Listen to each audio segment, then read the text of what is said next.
Hi friends, చూడొచ్చు మీరు ఈ వీడియోలో 2 పాములు ఉన్నాయి.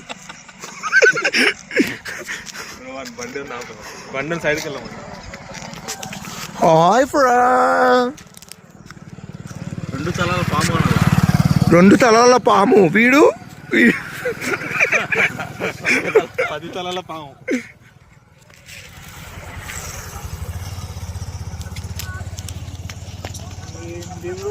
ఫ్రెండ్స్, అరే చూడొచ్చు మీరు, చాలా కాస్ట్లీ పాము. జాగ్రత్త స్వామి. Still we're not taking it. అయినా కానీ మేము రోడ్డు దాటిస్తున్నాం కష్టపడి. వెళ్ళమ్మా, సైడ్ వెళ్ళమ్మా, సైడ్ వెళ్ళి అట్లనే వెళ్ళు. నిన్న నైటే కదా మనం పాము కనపడలే అనుకో. బండ్లో పోయే దళక్కం గుండెలో చల్లగా అయితే తెలుసా. ఓ బ్రో, ఏం కాదులే.